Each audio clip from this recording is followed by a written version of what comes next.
Olá! Voltando ao estudo da Lei de Improbidade Administrativa, agora nós vamos observar as três modalidades atualmente existentes. Olha aqui, inicialmente, na primeira lei, na lei originária, eram três modalidades. Depois surgiram modificações e passaram para uma quarta modalidade. Pegaram uma delas, que é o prejuízo ao erário, e dividiram em duas. E agora, com as mudanças de 2021, voltamos para as três modalidades originais, dos artigos 9, 10 e 11. Três modalidades, a depender da modalidade, a sanção pode sim ser modificada. E antes de colocar para vocês as hipóteses, eu vou diferenciar essas três modalidades, porque aqui o objetivo não é fazer com que vocês decorem, o objetivo é fazer com que vocês entendam o porquê da existência de três modalidades. Então, nós vamos comparar. Olha só quais são as três modalidades hoje existentes.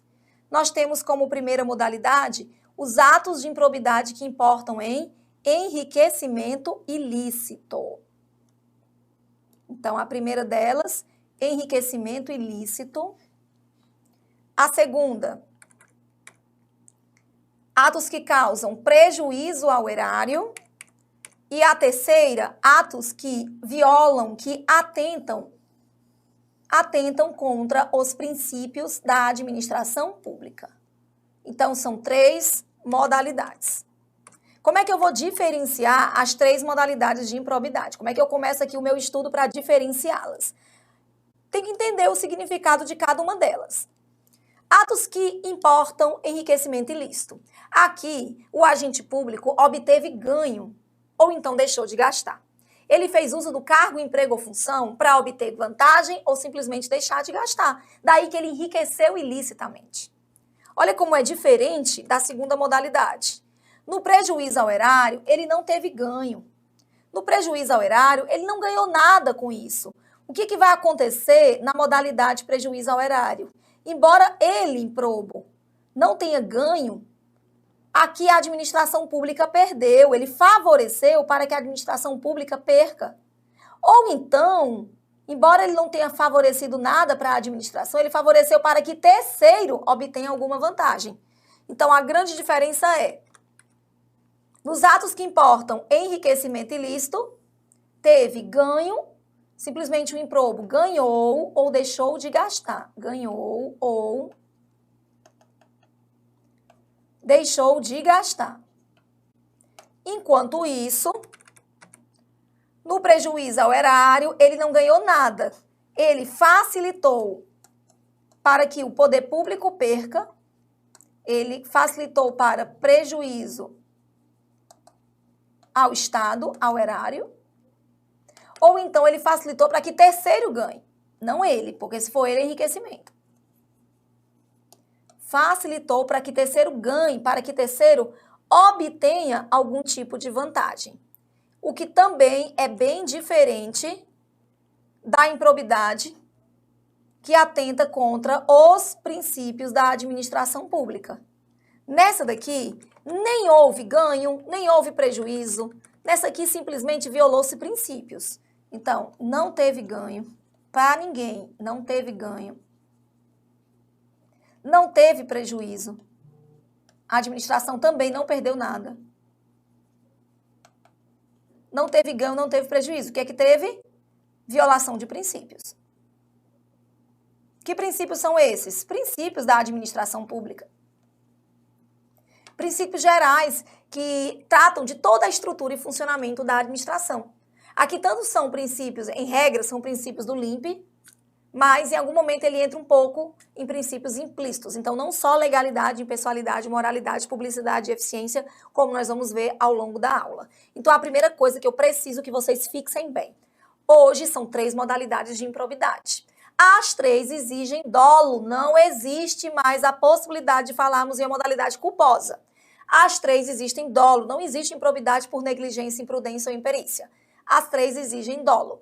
E antes de querer decorar as condutas, embora nós vamos passar aqui pelo momento de analisar cada uma delas, mas antes de querer decorar as condutas, eu preciso que você fixe bem essas diferenças. No enriquecimento, ele simplesmente ganhou ou deixou de gastar, enquanto que no prejuízo ao erário, ele facilitou para que a administração tenha prejuízo ou para que um terceiro ganhe, que não foi ele. E, por fim, ele violou os princípios da administração pública, onde ninguém ganhou nada, onde ninguém perdeu nada, mas o ato consistiu em uma irregularidade. Então, uma vez que você consegue entender as diferenças entre elas, esse é o momento de passarmos para o estudo das 3 modalidades. Artigos 9, 10 e 11, começo aqui pelo artigo 9. Vamos dar início com atos que importem enriquecimento ilícito. Olha logo o caput do artigo 9º. Constitui ato de improbidade administrativa, importando em enriquecimento ilícito o ato de auferir, mediante ato doloso, porque só existe improbidade dolosa, auferir qualquer tipo de vantagem patrimonial indevida, em razão do cargo, mandato, função, emprego ou atividade na administração pública. Então, aqui houve ganho. Tem que dizer que houve ganho ou simplesmente ele deixou de gastar. Como assim ele deixou de gastar? Aqui é o agente público que, no lugar de contratar um frete para fazer sua mudança, utiliza o veículo oficial com combustível da administração pública. Ou então, é aquele que faz uso de maquinário público para favorecer a si próprio. Ele pode até não ter tido nenhum ganho, mas ele deixou de gastar. Então, se ele deixou de gastar, ele teve um benefício devido, ele teve um enriquecimento ilícito. E assim, nós temos aqui um rol de quantas? De 12 situações que geram o enriquecimento ilícito. A primeira delas, vejam como sempre se repete o verbo, ganhou, ganhou, deixou de gastar. Primeiro, receber para si ou para outro em dinheiro. Olha, receber dinheiro. Receber dinheiro, bem móvel ou imóvel, ou qualquer outra vantagem econômica a título de comissão, percentagem, gratificação ou presente. Segunda situação, de novo, perceber vantagem econômica, seja de forma direta ou indireta, com que intuito? Para facilitar a aquisição. Ele facilitou a aquisição, permuta ou locação de um bem a um valor superior ao valor de mercado. O que interessa é que ele recebeu. Recebeu para poder comprar algo bem mais caro. Recebeu para poder vender algo bem mais barato do que o mercado paga. É o chamado superfaturamento ou malbarateamento. Ganhou é enriquecimento. Recebe vantagem econômica para quê? Para facilitar a alienação de bem por valor inferior ao valor de mercado. Olha, quando ele compra por valor superior, aqui no inciso 2, é compra por valor superior. E no 3 é a venda. É a venda por valor inferior. Compra por valor superior é o que nós chamamos de superfaturamento. Superfaturamento. E a venda por valor inferior de mercado, ele está reduzindo a valorização do bem, é o malbarateamento. Ambos são irregulares, ambos decorrem de um enriquecimento ilícito. Depois, o 4 é bem relevante. Ele utiliza em obra ou serviço particular qualquer bem móvel de propriedade do poder público. Nesse caso aqui ele não ganha, é o caso em que ele deixa de gastar. Porque ele está fazendo uso de um bem público. Ele está fazendo uso de algo do poder público e assim ele vai economizar, porque ele vai deixar de utilizar seu próprio recurso. No mais, aí ele volta para a vantagem econômica. Receber vantagem econômica para tolerar a exploração ou a prática de jogos proibidos. Receber vantagem econômica para fazer uma declaração falsa, prejudicando o poder público. Adquirir para si ou para outrem, no exercício do cargo, emprego ou função, bens de qualquer natureza, cujo valor seja desproporcional à evolução do patrimônio ou renda do agente. Por isso que, ao tomar posse, você vai ser obrigada a apresentar a sua declaração de bens e valores. E essa declaração deve ser anualmente atualizada para que a administração pública possa acompanhar a tua evolução patrimonial e garantir que não haverá nenhum tipo de enriquecimento ilícito. No mais, também é proibido aceitar emprego, comissão ou exercer função de consultoria ou assessoramento para pessoa física ou jurídica que tem interesse suscetível de ser atingido pelas atribuições do poder público, porque isso aqui vai gerar inevitavelmente uma situação de conflito de interesse. Perceber vantagem econômica para intermediar a liberação ou aplicação de qualquer verba pública de qualquer natureza. No mais, receber vantagem econômica, olha só, para omitir ato de ofício, providência ou declaração a que esteja obrigado. Ele tinha a obrigação de fazer, recebeu a vantagem e não fez. Incorporar ao seu patrimônio bens que não são seus, teve um ganho, e usar em proveito próprio bens, rendas, verbas ou valores do acervo patrimonial. Então, o que você pode observar nessas condutas previstas no artigo 9º, que referem-se a enriquecimento ilícito, é porque em todas elas houve ganho. Houve ganho ou simplesmente deixou de gastar. Ou seja, é a conduta mais grave que tem. Ela chega a ser muito mais grave do que o prejuízo ao erário, muito mais grave do que ato violador de princípios. Não é à toa que as sanções da improbidade são bem mais gravosas, conforme nós vamos ver mais adiante. Então, o que eu peço a vocês inicialmente é que apenas compreenda as diferenças entre as três modalidades e, a partir daqui, fazendo esse exercício de leitura das condutas, você vai conseguir fazer a caracterização de qualquer das três modalidades. Vamos comparar, então, o enriquecimento ilícito com a segunda modalidade. Agora é prejuízo ao erário.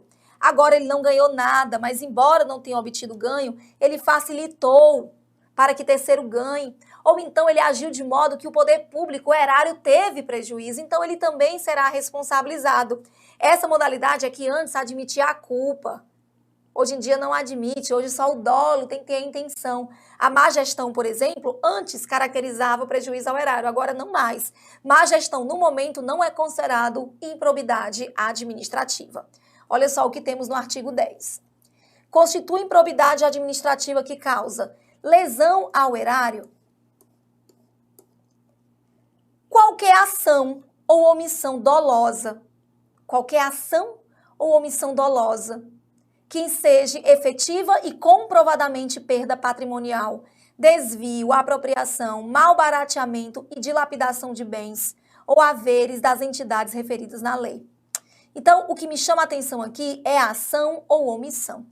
Todas elas. Quando eu venho aqui para atos que geram enriquecimento ilícito, pode ser ação e pode ser omissão.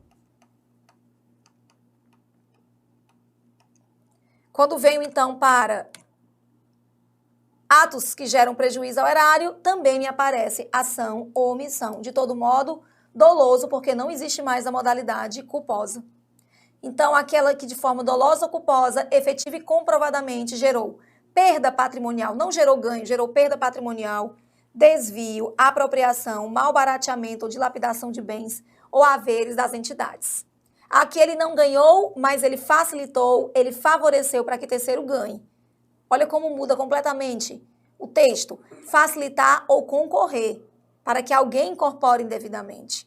Permitir ou concorrer, para que pessoa física ou jurídica utilize bens, rendas e valores integrantes do acervo patrimonial do poder público. É diferente porque no enriquecimento ilícito ele não favoreceu ninguém, ele ganhou, ele obteve para si, a vantagem é dele. Doar a pessoa física ou jurídica, bem como ao ente despersonalizado, ainda que com fins educativos ou assistenciais, bens que pertençam ao poder público sem autorização. Mesmo que com fins educativos e assistenciais, sim. Mesmo com essa finalidade, ainda continua sendo um ato ilícito. Permitir ou facilitar a alienação, a venda, a troca, a locação. Permitir ou facilitar aquisição, permuta, locação, ele não ganhou, ele está favorecendo, permitindo, facilitando para que terceiro ganhe. Realizar a operação financeira sem observar as leis. Aqui, sem aceitar garantia, ou aceitando garantia insuficiente ou inidônea. Aqui é a figura clássica do mau gestor. Mas, antes admitir a culpa, agora somente o dolo. Então, tem que provar que ele fez porque quis, que teve a intenção. Conceder benefício administrativo ou fiscal sem observância das formalidades legais. Tem que ter o dolo também. É interessante que um dia essa modalidade sétima tornou-se, aliás, essa conduta 7 da modalidade prejuízo ao erário, um dia foi uma modalidade independente. Chamava-se concessão de benefício fiscal indevido. Era uma modalidade independente de improbidade, não é mais. Hoje ela voltou a ser uma conduta que eu vou caracterizar como prejuízo ao erário. No mais, Muita atenção para essa hipótese. Frustrar a licitude de processo licitatório. O que é um processo licitatório? Processo licitatório, a licitação é procedimento de observância obrigatória sempre que a administração pública deseja contratar. Frustrar a licitude de um processo licitatório gera, sim, um dano à administração pública. Por quê? Porque gera um custo. A administração vai ter que realizar um novo processo licitatório. Como gera um custo, é prejuízo ao erário. E não é só processo licitatório, não. Também processo seletivo para celebração de parcerias com entidades sem fins lucrativos, ou até dispensá-lo indevidamente. Por que isso aqui vai ser prejuízo ao erário? Porque terá que ser feito um novo processo. Então, é prejuízo ao erário porque exige a realização de novo processo. E esse novo processo vai gerar um custo.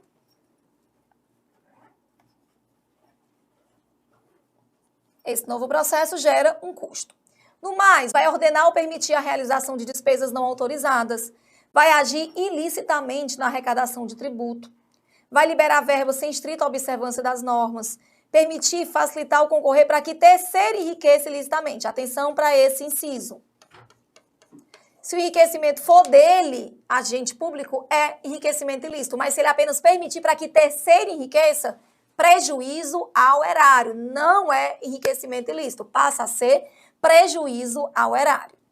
No mais, permitir que se utilize em obra ou serviço particular veículos, máquinas, equipamentos ou material de qualquer natureza ou à disposição das entidades, bem como o trabalho de servidor público encarregado ou terceiro. Ele não disse em momento algum que ele ganhou. Como ele não disse que ganhou, volta a ser um prejuízo ao erário, não é enriquecimento ilícito.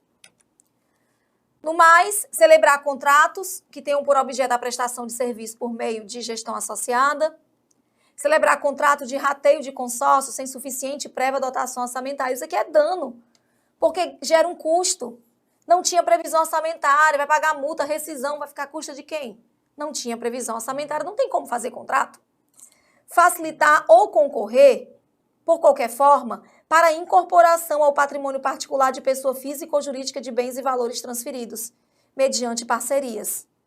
Permitir ou concorrer para que pessoa física ou jurídica privada utilize bens, verbas ou valores transferidos pela administração pública, mediante parceria. Então, isso aqui são favorecimentos. Favorecimentos para terceiros. Porque se o favorecimento fosse para o próprio servidor público, eu repito, seria enriquecimento ilícito. Celebrar parcerias com entidades privadas sem observar a lei. Agir para a configuração de ilícito na celebração, fiscalização e análise de prestação de contas. Liberar recursos de parcerias com entidades sem estrita observância da norma. Em momento algum, ele está dizendo que houve ganho. Em momento algum, houve prejuízo para a administração. Conceder, aplicar ou manter benefício financeiro ou tributário contrário ao que dispõe a lei. Concedeu para quem? Concedeu para terceiro. Então, analisando todos os incisos, ou seja, todas as condutas que caracterizam prejuízo ao erário, dá para diferenciar tranquilamente do enriquecimento ilícito.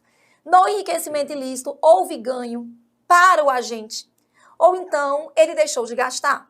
Diferente do prejuízo ao erário, onde o agente não ganhou nada, mas ele facilitou para que a administração pública seja prejudicada financeiramente ou para que um terceiro venha a obter vantagem ilicitamente. Esse é o diferencial que eu tenho nessas duas primeiras modalidades. Seguindo, eu vou para a terceira modalidade, que agora é ato que viola princípios. Princípios da administração pública. Aqui, nós consideramos que os princípios que regem a administração são aqueles do caput do artigo 37. Mas a lei de improbidade, ela vai aprofundar melhor essa questão principiológica. Então, ela vai colocar condutas aqui que são considerados violadores de princípios. Observem que os primeiros incisos já estão revogados. Olha só, inciso 1 e 2 já revogados.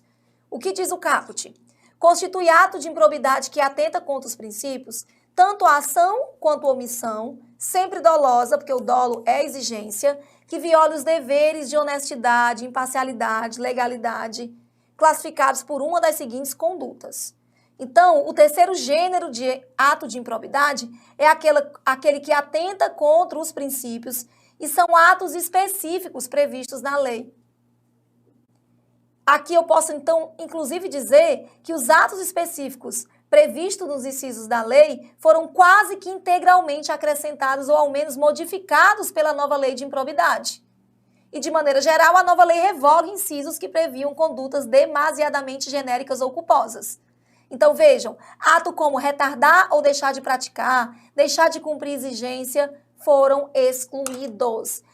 A nova lei excluiu atos principiológicos demasiadamente genéricos ou culposos. Tanto que nós já temos aqui incisos revogados. Ele começa no 3.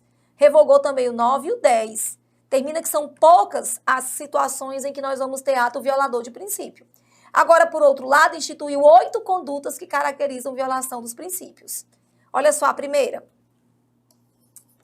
Revelar fato ou circunstância de que tem ciência e razão das atribuições e que deva permanecer em segredo, propiciando o beneficiamento por informação privilegiada ou colocando em risco a segurança. Está revelando fato, é informação privilegiada. Isso aqui viola que princípio? O princípio da publicidade, que diz que, em regra, tudo o que ocorre na administração pública deve ser divulgado. Mas esse princípio não é absoluto, ele comporta exceções. Existem situações que não devem ser divulgadas em que o sigilo é necessário. Atos que envolvem intimidade das partes, atos que envolvam segurança. Publicidade é regra. Mas tem exceções. Depois vem negar publicidade aos atos oficiais, salvo, exceto, em razão de sua imprescindibilidade para a segurança da sociedade e do Estado ou de outras hipóteses instituídas em lei. Nega a publicidade.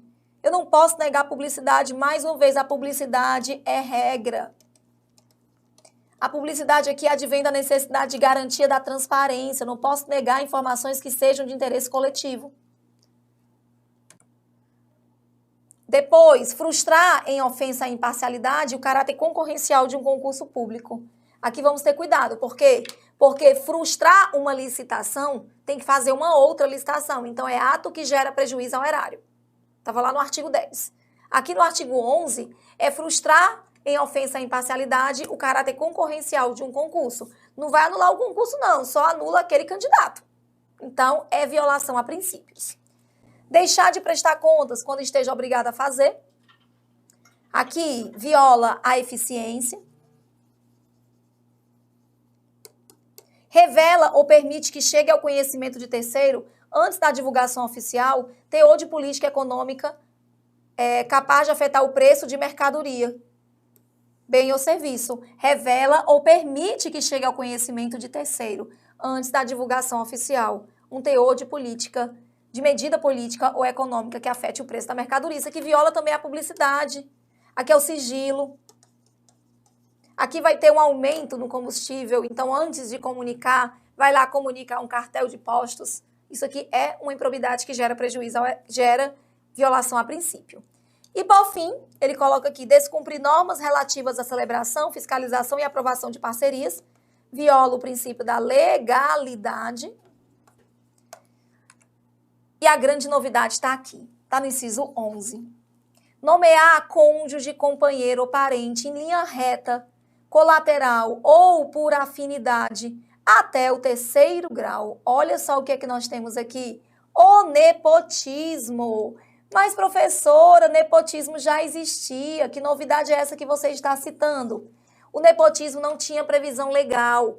Realmente, já existia prática de nepotismo, mas sem previsão legal. O nepotismo estava previsto através de uma súmula vinculante. Súmula vinculante número 13 do Supremo. O que nós temos agora é a legalização do nepotismo. O nepotismo hoje está inserido como uma improbidade administrativa que viola princípios constitucionais. Então, a novidade é essa. Grava aí, terceiro grau de parentesco. Entra todo mundo, menos os primos. Terceiro grau vai até os tios. Pai, filho, cônjuge, companheiro, avós, irmãos, sobrinhos, só não entram os tios. Então, nomear cônjuge, companheiro ou parente em linha reta colateral ou afinidade. Afinidade são aqueles que entram na sua família pelo casamento. Inclusive da autoridade nomeante ou de servidor de pessoa jurídica investida em cargo de direção, chefia ou assessoramento para cargo em comissão ou de confiança. Ou seja, um favorecimento. O nepotismo que antes estava apenas na súmula vinculante número 13. Agora o nepotismo, ele passou a ser considerado lei. Então, nessa condição, eu já tenho a responsabilização legal, que eu não tinha anteriormente. Então, bem interessante mesmo o que a gente tem aqui previsto no inciso 11. Isso aqui é uma modificação que merece atenção. No mais, o 12. Praticar no âmbito da administração e com recursos do erário ato de publicidade que acabe por contrariar, ato de publicidade que contraria o disposto no parágrafo 1º, que diz que a publicidade ela deve ser proba, correta, justa, que a publicidade é necessária, ela é, mas ela deve ser respeitosa, enfim, falso, de forma a promover inequívoco enaltecimento do agente público, de atos ou programas. Aqui gera aquele chamado favorecimento. Então, mais uma condição.